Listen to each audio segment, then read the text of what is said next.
Hey everyone, what's up? Larry here again today. While we're all in quarantine, I hear you whispering. Planning on stealing something? No, ma'am, we're not. Plan on murdering me in my sleep? What? No. with another review. Today it's going to be Netflix's Spenser Confidential. Directed by Peter Berg. Some of you may know him from the 80s movies and some of the early 90s as an actor. Word of advice, don't fuck with me. No! Because I'll fuck you deep. The crap you can actually learn when you look at IMDb, it's absurd. Like, apparently the team of Wahlberg is actually a thing. Lone Survivor, Deepwater Horizon, Patriots Day. Some pretty good movies there, all also starring Wahlberg. He also directed Battleship. Oh boy. Oh boy. But I think we can all come to agreement on one thing and one thing only. The only thing missing from Battleship was Wahlberg. Damn, he even does Hancock. Friday Night Lights, The Rundown. The list actually is pretty long, and here I thought Berg was just a has-been actor. But he takes on another project here with Wahlberg, which also stars Winston Duke, Alan Arkin, and Bokeem Woodbine. The story of Spenser Confidential is about Spenser, an ex-cop who goes to prison for assaulting his commanding officer, who he believes is a dirty cop covering up the murder of a young girl. After 5 years, that's right, 5 years in prison. Who the hell gets 5 years in prison for assault? Spenser is then released from prison to Henry, an MMA gym owner and trainer, and working to become an over-the-road truck driver until the murder of his ex-commanding officer and another officer forces Spenser back in the game. For the most part, what I took away from Spenser Confidential is it's an average PI movie that probably could have done really well at the theaters 15 to 20 years ago. It's your typical Wahlberg movie, mildly entertaining, buddy cop or buddy con, however you look at it here, schlock that leaves you feeling like you got your Netflix money's worth as Wahlberg runs around Boston playing Batman. Grown men running around playing Batman, Robin, and Alfred over here. Don't call me Alfred. But yet, it's nothing new, a very ordinary, run-of-the-mill, predictable plot and characters. Wahlberg is Wahlberg, you could tell. He was having fun with the part. But he lacked that enthusiasm to take it seriously, which probably will annoy some fans of the book series, which I personally know little to nothing about. There's also a prison moment at the beginning. I'm never going to get it. Watching Wahlberg try to play the old weather convict, kind of like Brooks from Shawshank Redemption, even though he's an ex-cop, spending his time in the Gen Pop, he's the easy-spoken, friendly with all the inmates. Everyone likes him, wants to be around him. He spends his time in the library, just like Brooks did. And did anyone else catch it? When he gets shanked in prison in the kidneys, and then in the next scene he's completely fine? It's just stupidly lazy writing. He takes on about 3 cons, kicks the crap out of them, then spends the rest of the movie getting beat up and blaming it on the fact that he was outnumbered. Bye for Boy Scouts. I thought you knew how to punch. There were 5 of them. There's also a lot of conveniences, like the bad guy gang uses machetes, not guns, because that makes fucking any sense.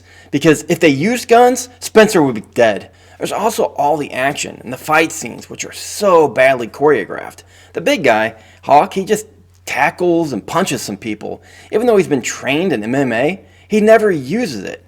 At times, there's a glimmer when he does knock out some people and throws them through walls and shit like that, but nothing I haven't ever seen before in a movie. Winston Duke's role here, though, was completely, to me, underutilized. As Spenser's sidekick, he just kind of grunts and snarls. When he does open his mouth, it does lead to some of the better moments. You're in big trouble. For what? You smashed the car to a restaurant! But for the most part, I think Duke and Wahlberg probably would have had more chemistry with a corpse. It tries so hard to be a buddy cop comedy movie though, but I laughed very little and there are very few funny moments during the film. Moments spatter throughout, but I think this would have just been better off to have just been a little more serious in tone and not so cartoonish. My guess, like I said, fans of the book will probably be pretty unhappy with this movie. Then there's the curious case of Sissy. 5 years ago, you got yourself sent to prison. What was I supposed to do? Wait? I'm sorry. I love you! How do you like that? Let's go! I don't know if I should really like her or hate her. I am really confused. We've all dated this girl before, at some point in our life. They completely hate you, tells you you're no good, but at the same time stalks you and can't stay away. And then complains about it all the time, but yet at the same time she's kind of hot and oddly dirty in a way that you just kind of love it. You know, that relationship that's good, then it goes bad, then it goes very bad, and then you find out she's into choking. Fuck! But for the most part, I don't know. I guess I kind of liked her. The bad guy. Well, I saw this one coming a mile away. I'd spoil it for you, but the movie takes care of it for itself within the first 20 minutes. So I'm going to go ahead and let you figure that one out on your own. I will say, though, the ending overall was fairly satisfying, but I can see why this one made its way to Netflix. I think if they would have just laid off some of that comedy, except the Alfred comedy, of course, and had more action sequences and drove home the buddy cop con aspect between Wahlberg and Duke, the movie would have been so much better.